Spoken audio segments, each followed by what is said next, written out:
Bartholomew Town, brought to you in part by the University of Rhode Island Online, Navigant Credit Union, Half Street Group, and Newport Film. Bartholomew Town. All right, so you may remember, and probably do if you're a longtime listener, Dr. Jason Iannuccilli, who was, for a while, we had kind of a recurring series focusing on cannabis in Rhode Island, but particularly cannabis testing and really exposing, if you will, or at least identifying the reality of an industry that has at times and certainly in some locales, gone without any standardized testing, which, as we discussed many times, can create at minimum, uncomfortable playing field, sometimes a potentially dangerous playing field. Doctor, thanks for coming back on the show. We've got a new initiative that you're behind to talk about today, and that initiative is PowerLeaf. I guess for anybody who doesn't know, just give us a little bit of your background and what led you to founding PowerLeaf. Sure, absolutely. Well, thank you for having me back on, Bill. It's always been a privilege. PowerLeaf,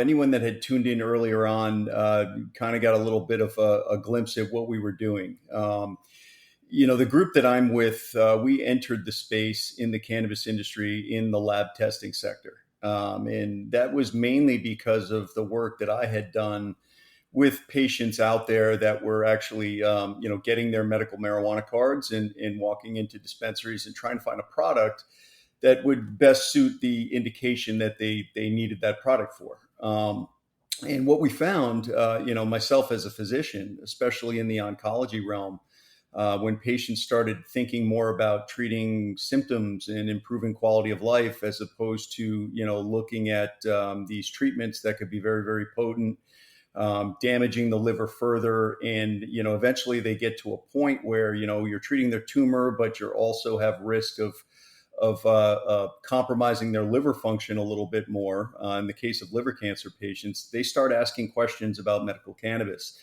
And at the time, I was like many physicians. This isn't something that's taught in medical school. It's been prohibited on the federal level for quite some time now. So research and resources are kind of few and far between when it comes to looking for answers. I started taking this a lot more seriously when patients that I had been treating for, sometimes 3-4 years throughout the course of their illness, who I knew were not, what you would call your, again, and I use this word very lightly, your stereotypical stoner. There is definitely a stereotype out there about people that use cannabis. And as a physician, when I thought about compassionate use, it was just that. It was, hey, here's somebody that has an illness that, they've sort of reached the limits in what we have available for treatments to help them. And, if they want to use cannabis to feel better or improve their lifestyle in some way, I was all for it, but I never really gave it the time to think about the science behind it and how that science can be brought in a much more tailored and structured fashion to help these patients actually make the right decisions when they're in the dispensary trying to find the right product. So it started off in the testing realm, in that if you can refer to some of the episodes that we previously aired. There are a lot of issues in the cannabis industry right now. It's a new industry and it's growing, and the regulatory efforts are there, but they always sort of are 1 or 2 steps behind. I would say the sort of creativity of the people involved in the industry to sort of stay ahead of it and, really kind of make this market as financially, receptive to their businesses as possible. But so we started off, we were looking at this industry and, it really did start with the laboratory testing and making sure that if you were going to investigate a product, you need to know what's in it. You need to know that label is accurate. You need to know that the data that you're getting in that research trial correlates with particular ingredients in that product. And so focusing in on that first and making sure that labels were accurate and these products were safe for consumption. There wasn't any byproduct of the manufacturing process that would end up in there that could potentially cause them harm.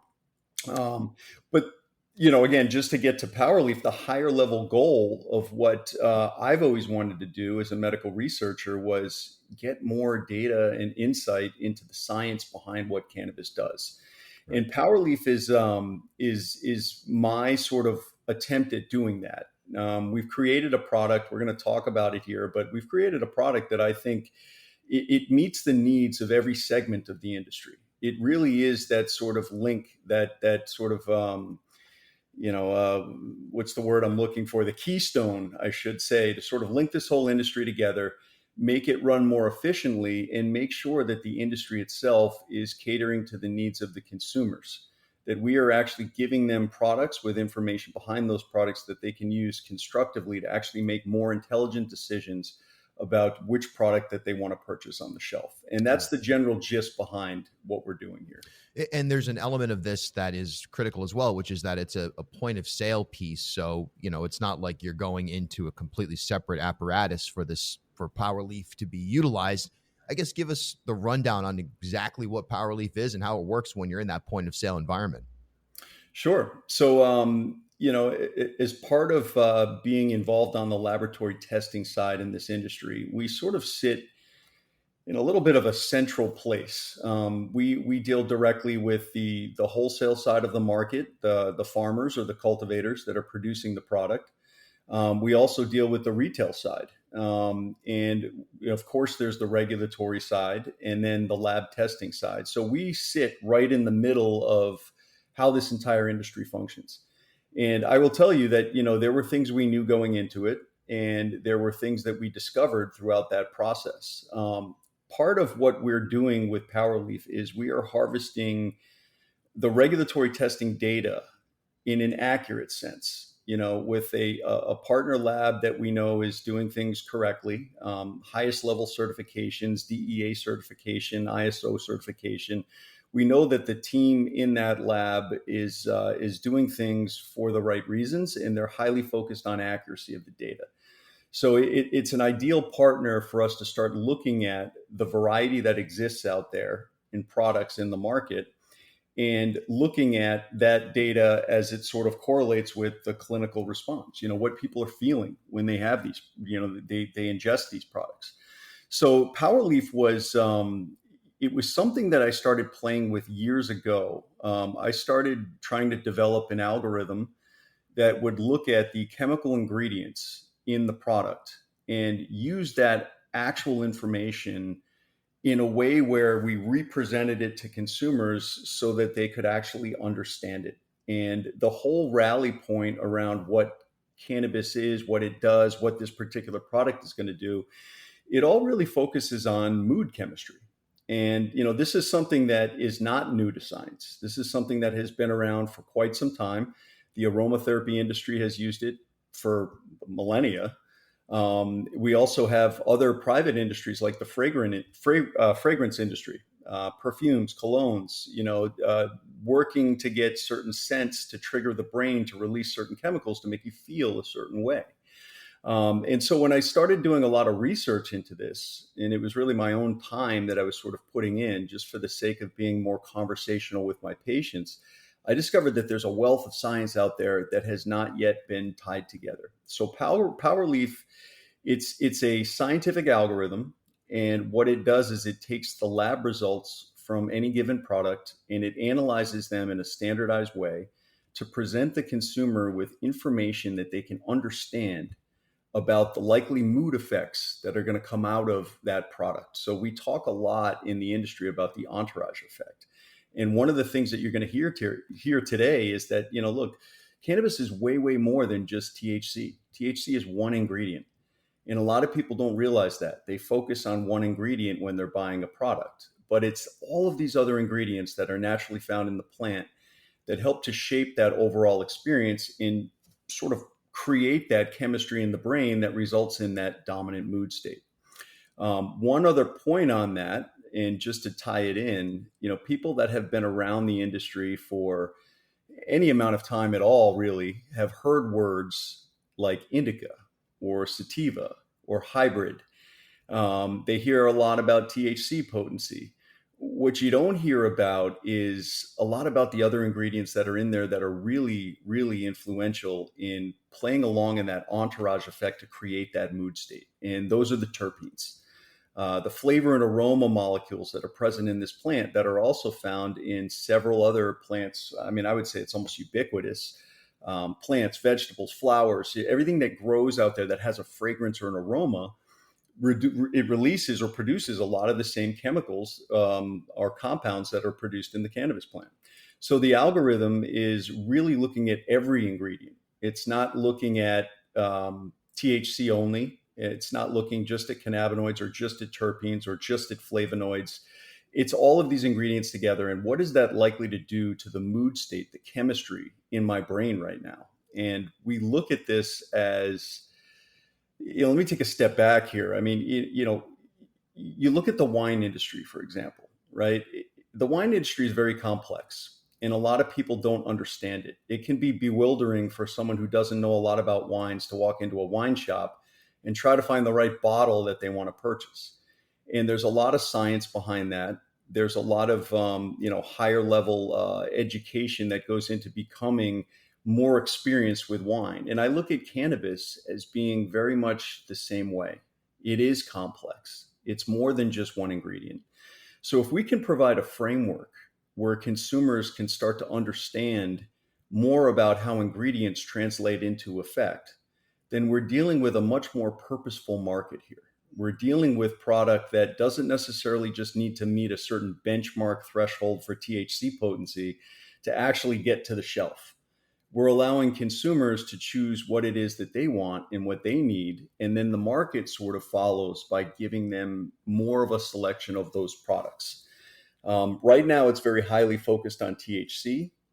That's something that we are working to, educate the market about and move consumers away from.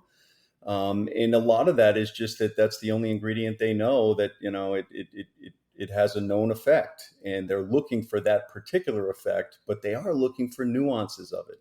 I either want to be more relaxed and tranquil or calm. I tend to be an anxious person and I need to wind down.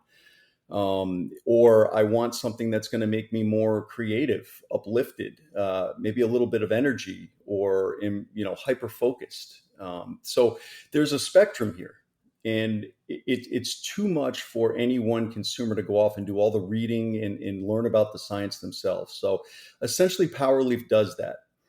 When we have the information behind these products now, the PowerLeaf platform, which is retail facing, as you've mentioned, it presents that information to consumers at point of sale. And that's very, very important because that's when they're making their decisions. So to have somebody there or a tool there that helps them sort of guide through the thought process to find the right product for what it is that they're looking to use it for, it's a highly valuable thing.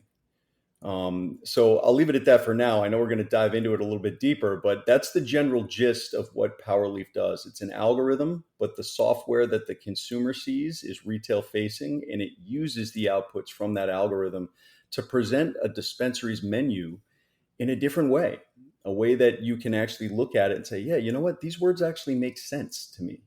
No one's sitting there talking about, this is fire, this is dank, or, this, Right. I feel this in the back of my spine and it creeps over my scalp. And, it's descriptive and it's creative, but it doesn't necessarily tell somebody who's new to it how this is going to make them feel or what it's going to be good for. Yeah, that's definitely a critical difference right there. Before we get into some of the detail and kind of the differentiation and challenges that you're facing and what you've learned and all that, just in terms of Rhode Island, I mean, you started this in Rhode Island. This is a Rhode Island cannabis tech company, really, at the end of the day. So why was it important to start it here in Rhode Island? What's that been like? I mean, it's been challenging, but the opportunity and the rationale behind why we chose Rhode Island, it's been very fruitful. So Rhode Island obviously is, for people that don't know, because of the way that the cannabis markets are structured right now, they are individual per state. Each state governance has its own rules and regulations. They tend to be similar, but there are differences from state to state. So the legal market is really confined to the four walls of the state. And you look at Rhode Island, and obviously everyone knows, the smallest little state in the union, but we are a very powerful go-to-market type environment here. It's a small market. It's manageable. Things that have big impact tend to show that impact early on because of the size. And because of the population demographic in Rhode Island closely sort of mimicking to that nationwide, demographic of people in the country, things that do well in Rhode Island tend to do well on a national level. So, this little sort of state, with it's almost like a sandbox, like a training ground for a lot of products in their go-to-market. We see a lot of food products launch here. Yeah. So that was part of the rationale for why we decided Rhode Island was a good place to pilot this. Mm-hmm. But the thing that I also appreciate about Rhode Island that a lot of people may not know is that everything here is very small batch cultivation. It's craft. You look at the alcohol industry, and if you're a beer person, there's a big difference between craft beer selections and your standard, this is Bud Light. You know what I mean? So Rhode Island has a lot of craft. There's a lot of artisanal growing that's sort of going on that wholesale market. And that variety should translate through to the consumer. The consumer should be able to appreciate the quality of what's being grown here and the variety of what's being grown.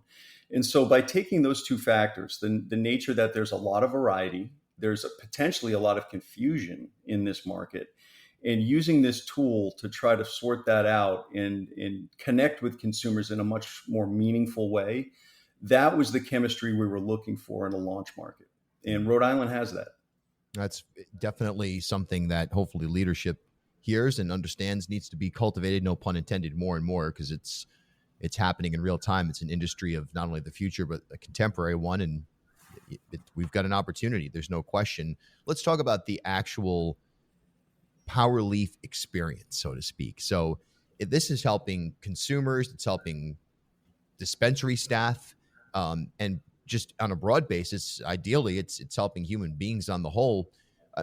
It's a data-driven approach, and in theory, it reduces some of the stigma around cannabis because it makes it more predictable, science-based, less, like you said, kind of at the beginning, cannabis culture, and it takes it out of that realm and puts it really where it belongs, which is into the scientific realm.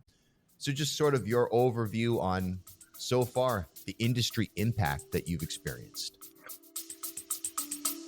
Bartholomew Town.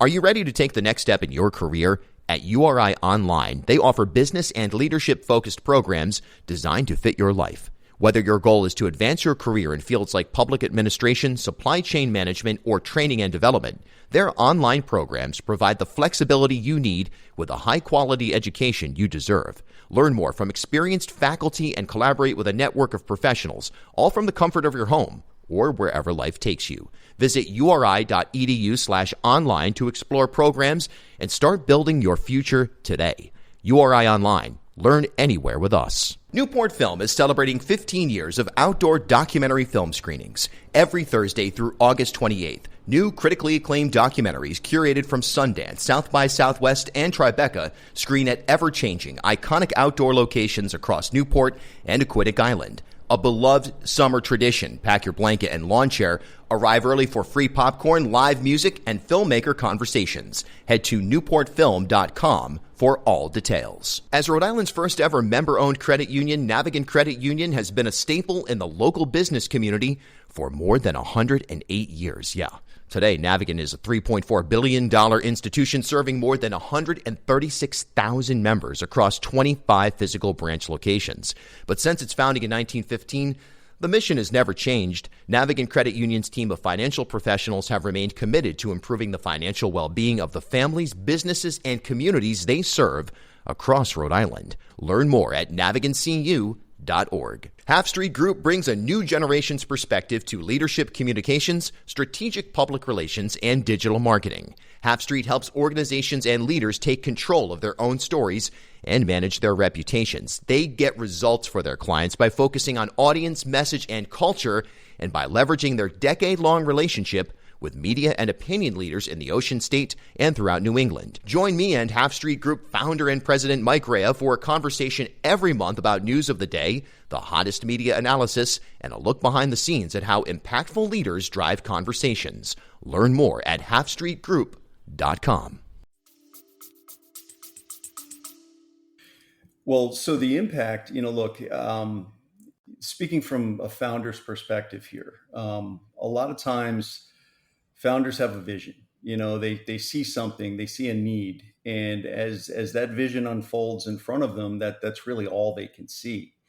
And for me, my vision has always been to allow people to participate in the conversation in a much more comfortable way for them. And I do see, a lot of people that are still a little apprehensive about admitting that they have tried cannabis or they use it here and there.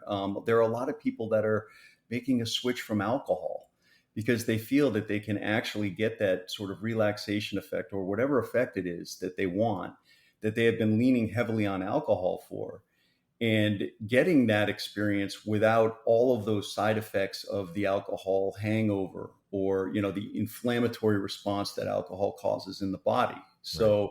we can talk a lot about the science and about why I feel the way I feel about cannabis, especially relative to alcohol right now when you're talking about sort of an adult use, almost like a self-medication type application. But that is, it goes a little deeper. But suffice it to say that right now a lot of people are curious about cannabis, but Mm. they don't know how to get involved in the conversation. It makes them uncomfortable to even speak to a bud tender. And quite honestly, I'll tell you, I've been through this industry. I've been at this now for 4 years where it's been really trying to get this software developed and up and running. And I've met a ton of individuals in this industry. And most bud tenders are extremely friendly. They're not intimidating in any way, or they're not trying to be. But there Mhm. is still this old cultural language that's being used to describe a lot of the effects of cannabis. And that doesn't resonate well with a lot of people. I mean, you've got a wide range of individuals now that are leaning toward cannabis. You've got your sort of soccer mom type, and not to create a stereotype here, but the very, sort of infrequent or occasional user that is still somewhat discreet about it, likes the convenience about some of the newer technology and the newer product. And they may, by luck, stumble into a place and find a product that's perfect for them.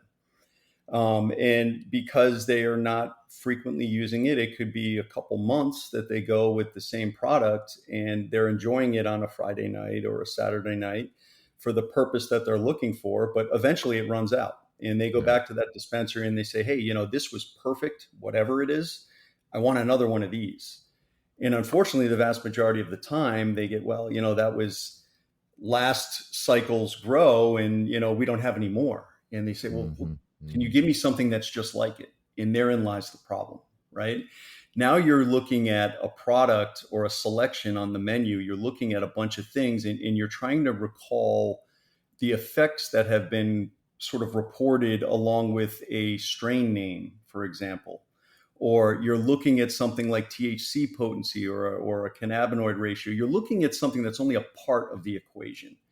And that dialogue then starts to break down. So when that person gets their next product, it may not be a good match from a chemical standpoint. It may not evoke the same mood state that they really enjoyed with the other product that they were looking to replace. So our tool, actually, one of the functions of that is finding that other product on the current menu that has a chemical composition that will, as closely as possible mimic that chemical composition of the product that you had the first time around. And Yeah. as you What a can critical thing. imagine, when you're dealing with hundreds of ingredients, it's very tough for a person to find that match. But computers can do that very, very quickly. Yeah. So That's one use fascinating. case example, but and again, I mean, we see such a variety of consumers that walk into these places. There are your retired school teachers that are, they're using product because the Vicodin that was being prescribed for their knee pain is, it's got a lot of side effects, and they don't like the way they feel on it. And they found another product now that, when used in the right dose, to stay in a certain realm of functionality, it's just to them it's night and day, and they're like, why would I ever go back to the other stuff? So there's a wide variety of people we're trying to help here, but including them in the conversation in a way that they feel comfortable, they feel empowered, and they feel like they can convey to the staff at the retail store what it is that they're actually looking for is a very, very important factor that has been lacking in this industry since day one. Yeah, I could not agree more. I think that that is probably the number one challenge when it comes to interfacing with the cannabis industry is that consistency and identifying what works for individuals and a variety of cannabis experience. So that's fantastic. Well, a couple more minutes here, just in terms of just from the standpoint of any startup, there's always going to be challenges and learning and looking forward and seeing, hey, where do we go from here after this Rhode Island kind of beta phase? What have you been challenged with? What have you learned? And where do you see this heading on a beyond Rhode Island basis? Yeah, absolutely. So I'll give you a little bit of the story here about the sort of PowerLeaf uprising locally, and what our game plan is in really trying to get this out there in the hands of as many people as possible. I'll start by saying that software is challenging. And I'm a non-technical founder, so I have to rely on the members of my team that have the software expertise. Mm-hmm. But there's an art in how information gets conveyed to consumers. And part of what we have done in our platform is instead of using just descriptive words, we're trying to recreate moods through images, through color patterns, through there's even an aroma, big aroma component of cannabis. And we can talk about that a little bit, but trying to get all of that sort of sensory information into a depiction of a product to convey a mood state to you. There are creative ways that we can do that without having to just write a paragraph that somebody has to read. So the platform, in getting it to, even the beta phase that it's in right now, and I will be honest, it is not perfect. It doesn't have all the bells and whistles that we want to add on to it to make it super sexy and super attractive. But when you create a piece of software, you start with this stripped down, very basic beta version. And usually you're testing a hypothesis. Our hypothesis in this case is that consumers want more control over their buying experience.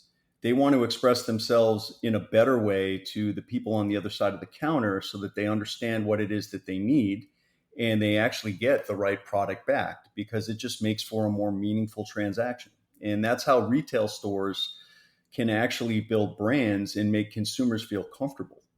People want convenience. They don't want to spend a ton of time. They don't want to read through pages and pages of information before they make their selection. So there's a lot of, modern day challenges in this dopamine driven society that we live in that you need to incorporate into a software platform. And the beta is not 100% there, but the way that we have set it up, I mentioned this parallel to the wine industry. One of the ways that consumers are able to shop on our platform is by specifying to us a particular activity or just something that they're looking to pair cannabis with, that they typically enjoy enhancing with cannabis. And that can be meditation, it can be yoga, stretching, intimacy, going out to social functions. I mean, you name it, sleeping. There's a wide variety of activities. So what we have done is we have actually translated everything into mood chemistry. And when you tell me that you're looking for a product that pairs well with exercise, and that's real, I'm not making it up, there is a particular what we call chemotype or combination of ingredients that creates the right mood state in your brain with these chemicals that naturally get released to help you actually perform better in an endurance type activity.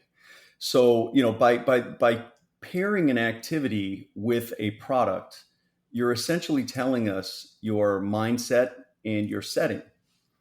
And it's very, very easy to then match the right ingredients to the right brain chemicals to actually give you a product that's going to augment that mind state that you need to be in to perform that activity.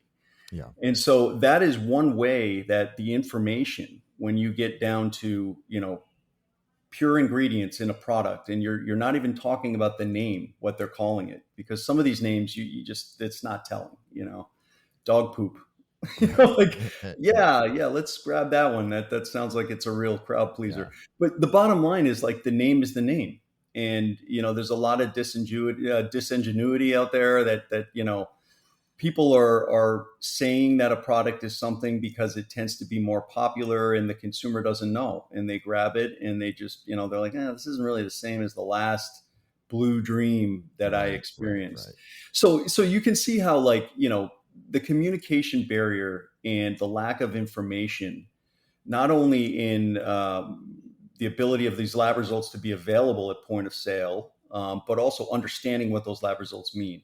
This does all that for you. Mm-hmm. And it translates it into a much more simple language, so you can actually shop the way you want to shop. So the beta platform was designed to test a variety of different ways that consumers may actually engage that shopping experience. Yeah.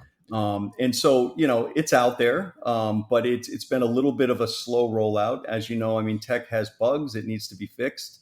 And we're very, very grateful for the partnership that we have with Mother Earth Wellness in Pawtucket. Large dispensary on a national scale, actually. A lot of consumer traffic, and the right sort of blend of consumer archetypes, where, yes, you have people that are going in there and they may just be looking for THC, but there are others that are really looking for an experience.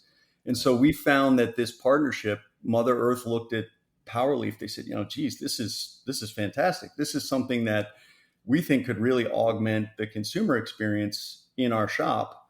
And for us, it was mutually beneficial. So there's an agreement that, we're rolling out a beta product. We're learning as we go. We're iterating. We're making it better.